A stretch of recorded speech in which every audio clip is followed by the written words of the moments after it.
तो माउंट आबू में ईश्वरीय विश्वविद्यालय के स्वच्छ और स्वस्थ समाज के लिए आध्यात्मिकता विषय पर चल रहे शिखर सम्मेलन में भारत एक्सप्रेस के सीएमडी और चेयरमैन उपेंद्र राय को राष्ट्रीय चेतना अवार्ड से सम्मानित किया गया।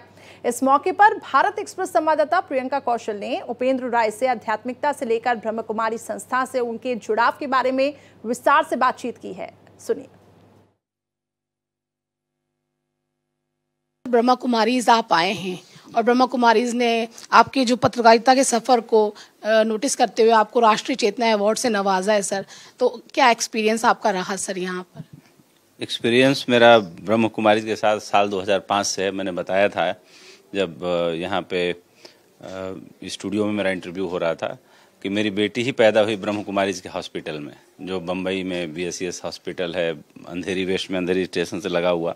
तब से मैं ब्रह्मा कुमारीज के बारे में बहुत अच्छे से जानता हूँ, क्योंकि हॉस्पिटल में भी इन लोगों ने उस टाइम मुझे मेडिटेशन कराया था, अपनी सारी फैसिलिटी दिखाई थी। तो मेरा ठीक परिचय तब से है। और जब मैं सहारा ग्रुप का ग्रुप CEO बना था तो 2010 से लेके 2014 तक कोई ऐसा साल नहीं था जब मुझे इनवाइट ना आया हो। लेकिन मुझे लगता है कि यहाँ इनके हेडक्वार्टर तक या मुख्य सेंटर तक आते आते 14 साल लग गए। इसका अफसोस है। अनुभव तो बहुत अच्छा रहा। और देखिए, कोई भी पुरस्कार हो, कोई भी सम्मान हो, आपकी जिम्मेदारी बढ़ाता है, आपको और सलीके से और जो है जिम्मेदारी से जीने का तरीका सिखाता है, ताकि आप और अच्छा आचरण पेश कर सकें और अच्छा व्यवहार पेश कर सकें। तो पुरस्कार जिम्मेदारियां बढ़ाते हैं। सर, आपकी जो पर्सनैलिटी है वो स्पिरिचुअल पर्सनैलिटी है। अभी भी आपने मंच पे जो बातें की, कहानियों के माध्यम से भी मैंने देखा, सबसे ज़्यादा तालियां बज रही थी जब आप बोल रहे थे। कई बार ताली पूरे सभा ने बजाई, हजारों की संख्या में लोग मौजूद थे। एक पत्रकार के साथ आध्यात्मिकता का जो पुट है सर, ये कहाँ से इसका उदय हुआ है आपके जीवन में? सवाल थोड़ा कठिन है, लेकिन हाँ, ये जरूर है कि कोई भी व्यक्ति अगर अपने साथ न्याय चाहता है या अपने साथ अच्छा चाहता है, अगर वैसा ही दूसरे के साथ चाहे, ये भी एक आध्यात्मिकता का दूसरा रूप है। ये भी एक सबसे सर्वोच्च धर्म है, जिसको मानवता का धर्म कहते हैं, मानव धर्म कहते हैं। मुझे लगता है कि बचपन से मेरी माँ ने हमें सिखाया कि अपने 2 कदम पीछे हो जाओ, अगर किसी के लिए कुछ करने की बात आए तो 2 कदम आगे हो जाओ। और मैं जब मेरी माँ की डेथ हुई थी 7 जनवरी 2016 को, तो मैंने एक बड़ा आश्चर्यजनक घटना देखा जब मैं अपने गांव में प्रवास किया 20 दिन उनके क्रियाकर्म के लिए, कि गांव में जो फेरी लगाने वाले थे, जितने 100 की तादाद में जो अपना सामान, हमारा बड़ा गांव है, 1 लाख की आबादी है हमारे गांव की, तो मेरे गांव में बहुत सारे लोग आते थे। तो करीब 200 ऐसे लोग थे जो मेरी माताजी के मरने पर शोक व्यक्त करने इकट्ठा होके आए, और उन लोगों ने मेरी माताजी का अलग से जो है शोक सभा की। तो मैंने पूछा कि मुझे ये सब कुछ तो पता है, लेकिन ये नहीं पता था कि, तो बोला कि नहीं, इस पूरे गांव में, 1 लाख की आबादी वाले गांव में सिर्फ चाची थी जो हम लोगों को बिठा के खाना खिलाती थी, पानी पिलाती थी, धूप होती थी तो शरबत देती थी। इसके अलावा दूसरा किसी घर में, किसी महिला ने, किसी परिवार ने ऐसा नहीं किया।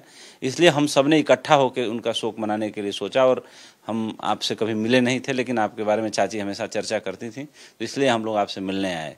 तो मुझे लगता है कि मेरी माँ ज़्यादा पढ़ी लिखी नहीं थी, 3री तक पढ़ी थी, लेकिन उनके अंदर मानवता का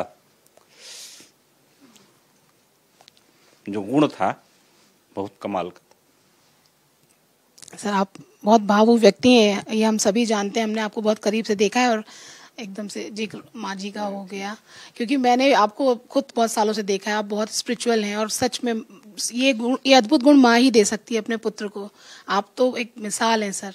और मैं क्षमा चाहती हूँ कि मैंने आपको भावुक कर दिया ऐसा सवाल पूछ के। नहीं, तो जी, अगर भाव न हो तो आदमी तो फिर मरा हुआ है। शायद मैं जिंदा हूँ, इस बात की सूचना भी तो है। ये कुछ नहीं। मैंने आपको देखा है, कई लोगों के लिए भावुक होते हैं। आपने ऐसे लोग, आपने जिनके भी साथ काम किया, आप कृतज्ञ रहे उनके प्रति। आप इतना, आपके अंदर एक महान दिव्य गुण है। और मुझे लग रहा है कि मैंने आपको, आदमी का दूसरा बहुत गहरा लक्षण है। पाने वाला कोई उपकार नहीं करता, लेकिन जो मतलब करने वाला भले उपकार न करे, लेकिन पाने वाले को अवश्य कृतज्ञ होना चाहिए।